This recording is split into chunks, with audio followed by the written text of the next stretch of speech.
এক নাম্বার গুণের নাম হলো ঈমান, দুই নাম্বার গুণের নাম হলো নেক আমল।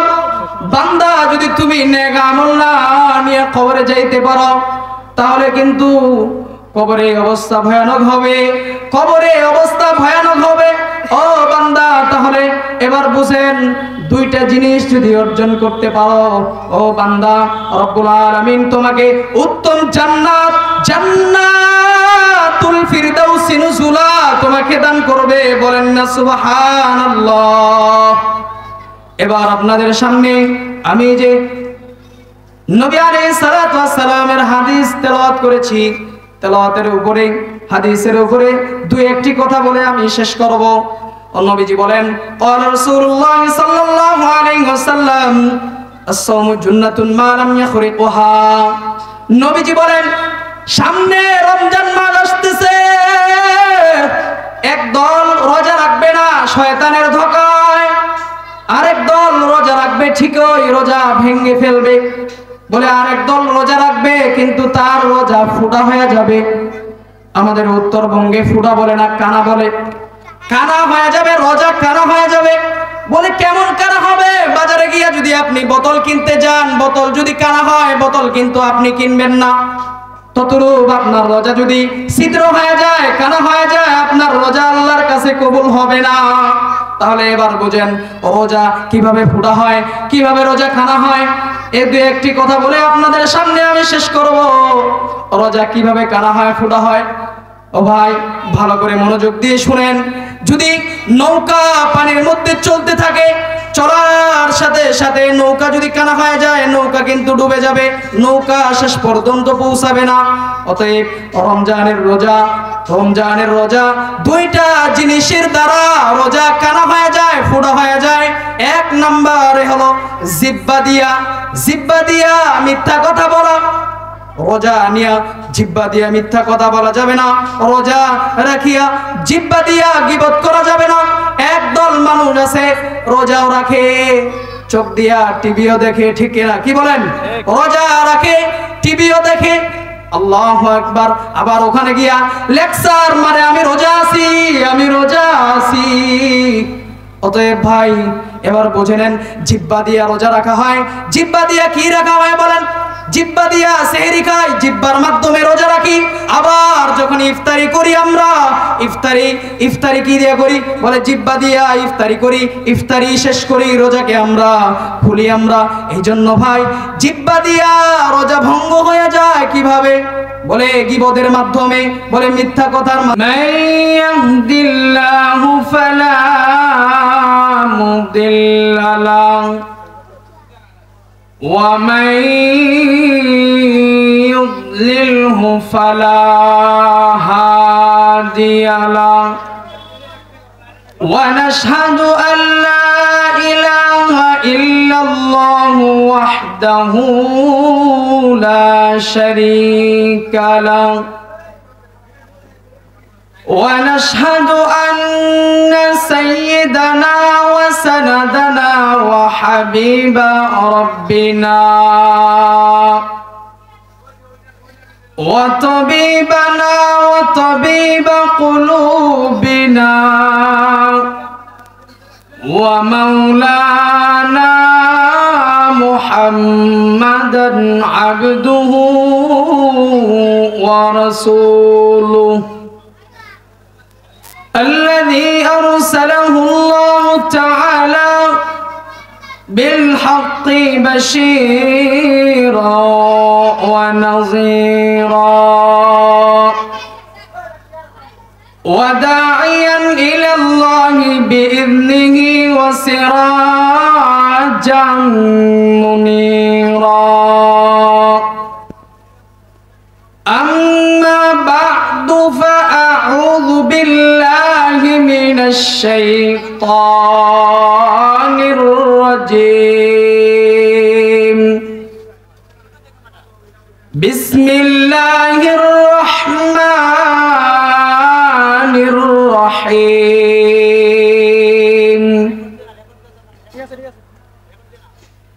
إن الذين آمنوا وعملوا الصالحات الصالحات كانت لهم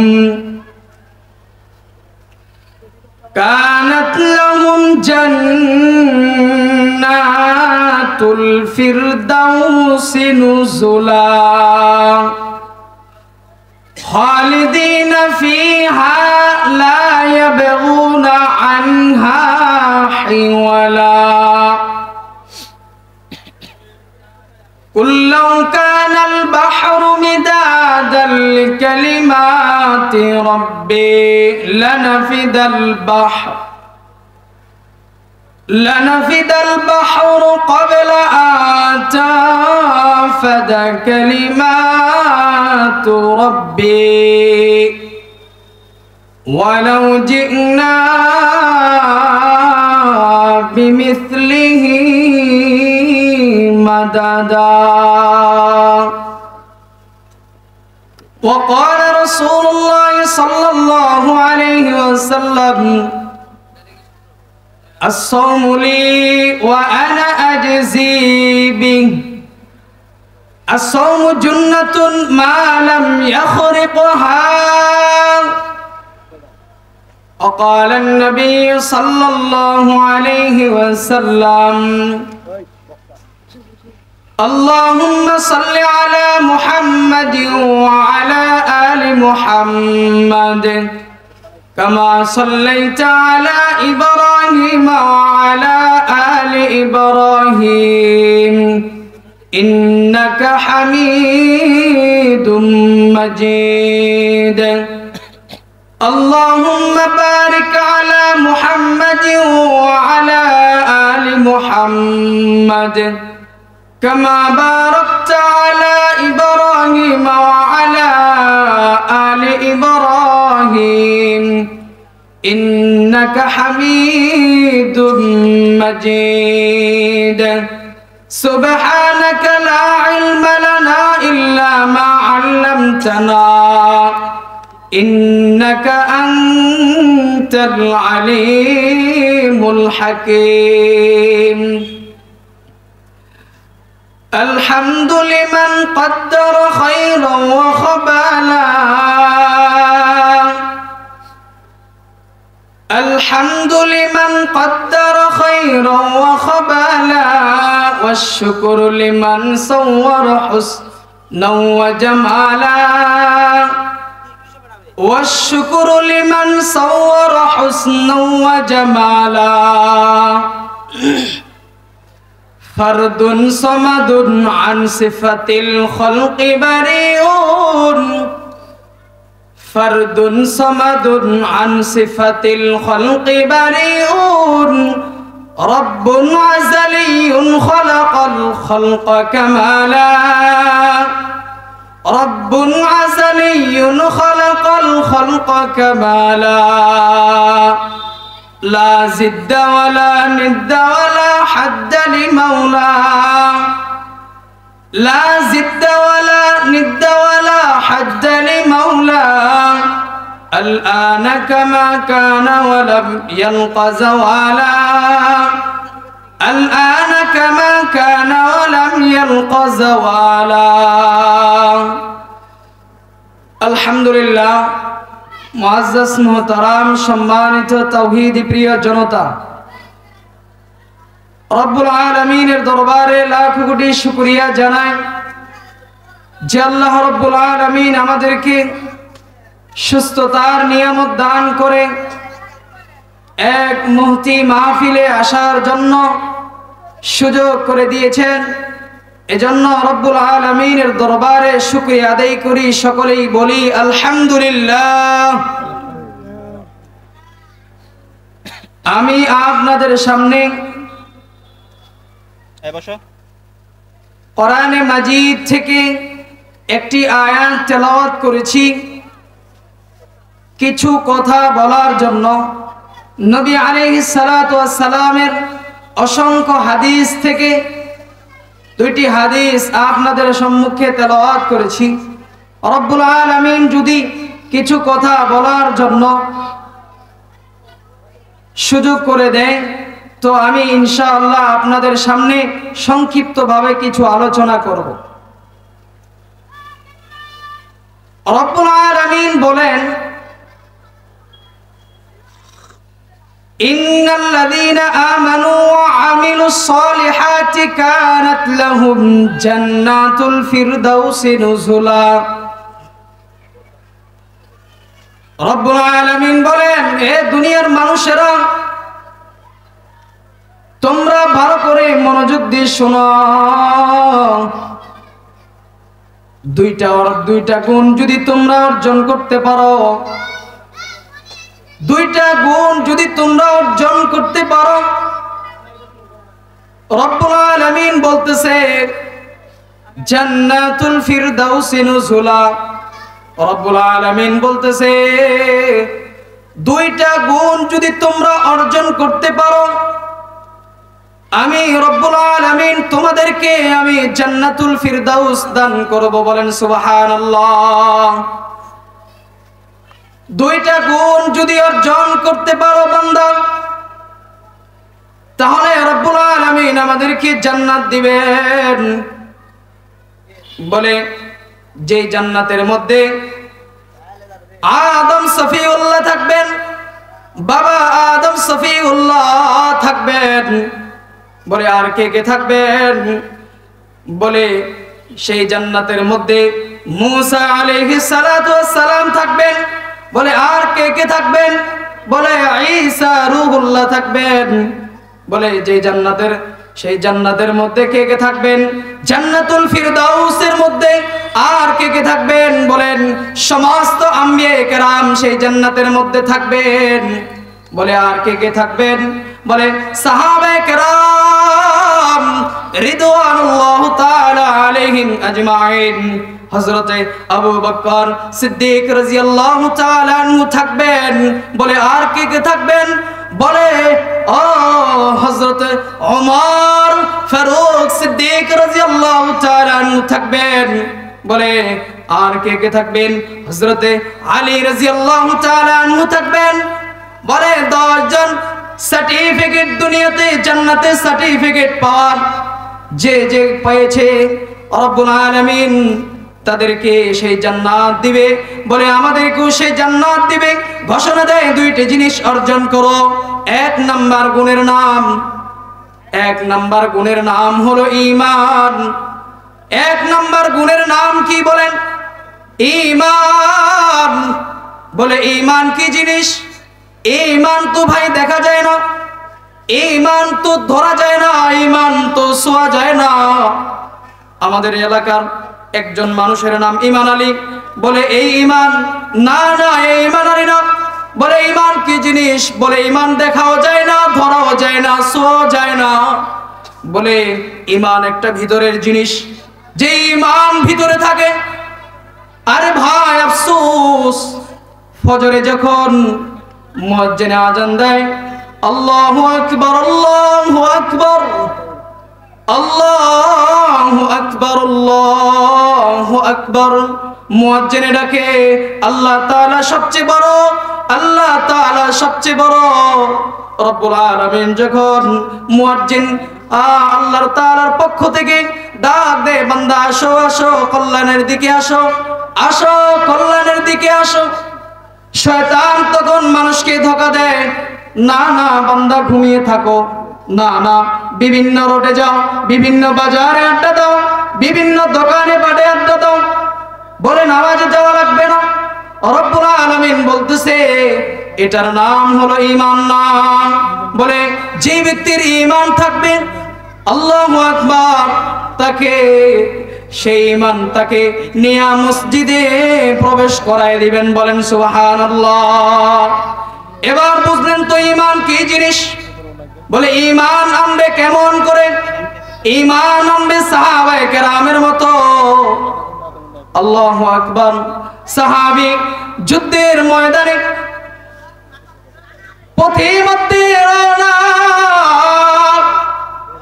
যুদ্ধের মধ্যে সাহাবায়ে কেরাম যখন রওনা হয়, আল্লাহু আকবার, যখন রাত্রি অন্ধকার হয়ে যায়, এক জায়গায় তাম্বু টানে তারা রাত্রি যাপন করবে।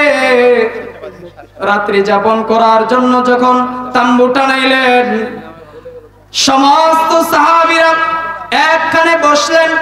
বসার পরে মশওয়ারা করলেন, সবাই তো ঘুমা যাবে না, যদি সবাই ঘুমিয়ে যায় আমাদেরকে, আমাদের শত্রু বাহিনী আমাদেরকে হুমকি, আমাদেরকে গুলি করে মেরে ফেলবে, তীর টেনে তীর মারবে আর আমরা মরে যাব। অতএব আমরা দুইজন অর্ধেক রাতি করে পাহারা দিব, আরেকজন অর্ধেক রাতি পাহারা দিবে।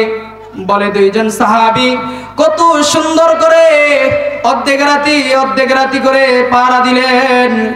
এবার বুঝেন, যখন একজন সাহাবী রাতের মধ্যে প্রথম অর্ধেক রাত্রি যখন সেই রাত্রি যাপন করবে, সাহাবী দুইজন একজন আরেকজনের সাথে মশওয়ারা করলো, শুধু পাহারা দিব না, এই সময়টুকু আল্লাহর রাস্তায় ব্যয় করব। তাহলে কিভাবে ব্যয় করব? বলেন আমি নামাজে দাঁড়ায় যাই। তখন ওই সাহাবী, একজন সাহাবী ঘুমিয়ে গেলেন, আরেকজন সাহাবী দাঁড়িয়ে গেলেন নামাজের জন্য। নামাজে দাঁড়িয়ে যাওয়ার পরে শত্রু বাহিনী এসে দেখলেন একজন দাঁড়িয়ে আছে, সেটা মানুষ না গাছ, চিনা যায় না। এবার শত্রু দল চিন্তা করে দেখলেন কিভাবে বুঝবো? বলে তীর মারি, তীর মারার পরে বুঝবো, যদি সেটা লড়ে নাড়াচাড়া করে তাহলে বুঝবো সেটা কোনো মানুষ, আর যদি কোনো নাড়াচাড়া না করে তাহলে বুঝবো সেটা গাছ। এবার শত্রু বাহিনী সুন্দর করে, এত সুন্দর করে তীরটি মারলেন। তীরটি মারার পরে সাহাবীর পিঠের মধ্যে লাগলেন। পিঠের মধ্যে লাগার পরে সাহাবী মনে মনে বলতেছে, আল্লাহ, এ নামাজের মধ্যে দাঁড়িয়ে কত মজা পাইলাম, এত মজা পাই নাই, এত সুন্দর মজা আর কোথাও পাই নাই। আল্লাহ, আমার শরীরে তীর লেগে গেল। তীর লেগে যাওয়ার পরে এই সাহাবী বলতেছে, চিন্তা করে দেখলেন, আমি যদি নামাজ না ছেড়ে দিই, আমি যদি নামাজ শেষ না করি, তাহলে শত্রু বাহিনী বুঝবে সেটা গাছ। এবার শত্রু বাহিনী যখন তীর মারলেন, সাথে সাথে সেই সাহাবীর রক্তে, শরীর থেকে রঞ্জিত রক্ত প্রবাহিত জমিনের মধ্যে। এবার সাহাবী তাড়াতাড়ি নামাজ শেষ করে দিলেন। বুঝলেন যে যদি আমি নামাজ শেষ না করি, শত্রু বাহিনী সমস্ত আমার সাহাবী ভাইদেরকে তারা মেরে ফেলবে। এবার কি করলেন? এই সাহাবী তাড়াতাড়ি নামাজ শেষ করার পরে সাহাবী আরেকজন যিনি ঘুমিয়েছিলেন তাকে ডাক দিলেন। ডাক দেওয়ার পরে তার শরীর থেকে তীরটা বের করলেন। এবার বুঝেন, সাহাবী যখন নাড়াচাড়া করলেন, এবার শত্রু বাহিনী দেখার পরে দেখতেছে সেই মানুষটা নাড়াচাড়া করতেছে, এটা কোনো গাছ না, এ মানুষটা নাড়াচাড়া করতেছে। এবার শত্রু বাহিনী পালায় গেলেন।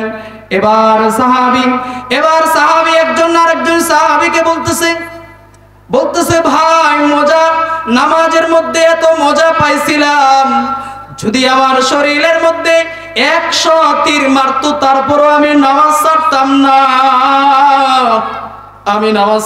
না, কিন্তু নামাজ ছেড়ে দিলাম এই জন্য, যদি আমি নামাজ ছেড়ে না দিই শত্রু বাহিনী বুঝবে এটা আমি গাছ, আমি যদি নাড়াচাড়া না দিই তারা বুঝবে আমি গাছ।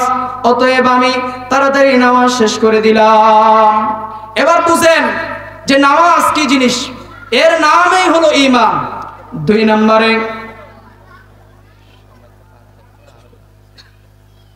নম্বরে ওয়াআমিলুস সালিহাতি কানাত লাহুম জান্নাতুল ফিরদাউসি নুজুলা।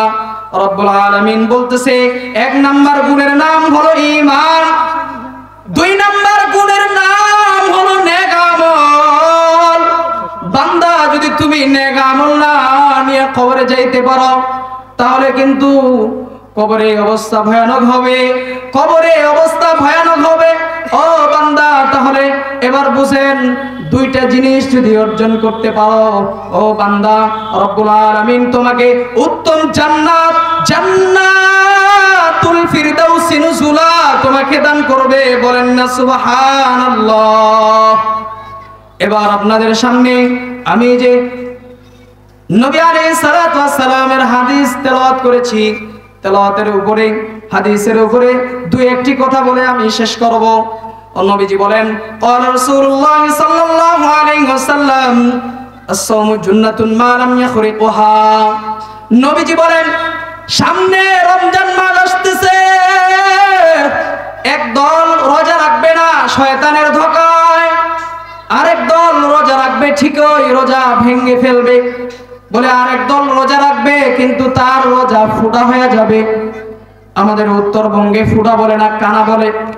কানা হয়ে যাবে, রোজা কানা হয়ে যাবে। বলে কেমন কানা হবে? বাজারে গিয়ে যদি আপনি বোতল কিনতে যান, বোতল যদি কানা হয়, বোতল কিন্তু আপনি কিনবেন না। ততরূপ আপনার রোজা যদি ছিদ্র হয়ে যায়, কানা হয়ে যায়, আপনার রোজা আল্লাহর কাছে কবুল হবে না। তাহলে এবার বুঝেন রোজা কিভাবে ফুটা হয়, কিভাবে রোজা খানা হয়। এই দুই একটি কথা বলে আপনাদের সামনে আমি শেষ করব। রোজা কিভাবে কানা হয়, ফুটা হয়। ও ভাই, ভালো করে মনোযোগ দিয়ে শুনেন। যদি নৌকা পানির মধ্যে চলতে থাকে, চলার সাথে সাথে নৌকা যদি কানা হয়ে যায়, নৌকা কিন্তু ডুবে যাবে, নৌকা শেষ পর্যন্ত পৌঁছাবে না। অতএব রমজানের রোজা দুইটা জিনিসের দ্বারা রোজা কানা হয়ে যায়, ফুটা হয়ে যায়। এক নম্বরে হলো জিহ্বা দিয়া মিথ্যা কথা বলা। রোজা নিয়া জিহ্বা দিয়া মিথ্যা কথা বলা যাবে না। রোজা রাখিয়া জিহ্বা দিয়া গীবত করা যাবে না। একদল মানুষ আছে রোজাও রাখে, চোখ দিয়া টিভিও দেখে, ঠিক না? কি বলেন? রোজা রাখে, টিভিও দেখে, আল্লাহু আকবার। আবার ওখানে গিয়া লেকচার মারে, আমি রোজা আছি, আমি রোজা আছি। অতএব ভাই, এবার বুঝে নেন, জিহ্বা দিয়া রোজা রাখা হয়। জিহ্বা দিয়া কি রাখা হয় বলেন? জিহ্বা দিয়া সেহরি খাই, জিহ্বার মাধ্যমে রোজা রাখি। আবার যখন ইফতারি করি আমরা, ইফতারি কি দিয়ে করি? বলে জিহ্বা দিয়া ইফতারি করি, ইফতারি শেষ করি, রোজাকে আমরা খুলি আমরা। এই জন্য ভাই, জিহ্বা দিয়া রোজা ভঙ্গ হয়ে যায় কিভাবে? বলে গীবতের মাধ্যমে, বলে মিথ্যা কথার মাধ্যমে। চোখ দিয়া বেগানা নারীকে দেখবা, চোখ দিয়া সিনেমা দেখবা, তোমার রোজা ফুটা হয়ে যাবে। আয় কান দিয়া গান বাজনা দেখবা, গান বাজনা শুনবা, তোমার রোজা ফুটা হয়ে যাবে। অতএব এ ভাই বুঝে নাও, রোজা রাখবা, কিন্তু রোজা রাখবা জবান দিয়ে আল্লাহ তাআলার তাসবিহ জপবা, আল্লাহ তাআলার জিকির পড়বা, আল্লাহ তাআলার কোরআনে মাজিদ তেলাওয়াত করবা। খারাপ কথা বলবো না, ভালো কথা না বলতেও পারলে খারাপ কথা বলবো না। অতএব মুরব্বী বাবাদেরকে বলবো, যুবক ভাইদেরকে বলবো, যুবকদের উদ্যোগে আজকের মাহফিল, যুবকদেরকে বলবো, যুবক ভাইরা তোমরা আজকের দিনে অন্য কোথাও ঘুরবা না, মাহফিলে আসবা, মাহফিলে থাকবা। তোমাদের উদ্দেশ্যে যেহেতু মাহফিল, তোমরা ঘোরাচড়া করবা না। যুবক বাবারা, মুরব্বী বাবারা, পর্দার মা বোনরা, প্রত্যেকে আমাদেরকে কবরে যাইতে হবে। কবরে যাওয়ার জন্য এই সমস্ত নেক আমলগুলো আমরা কবরে নিয়ে যাব। আমাদেরকে একদিন কবরে যাইতে হবে। অতএব এই সমস্ত নেক আমলগুলো নিয়ে আমরা কবরে যাব। ওয়া আখিরু দাওয়ানা আলহামদুলিল্লাহি রাব্বিল আলামিন। আসসালামু আলাইকুম ওয়া রাহমাতুল্লাহ।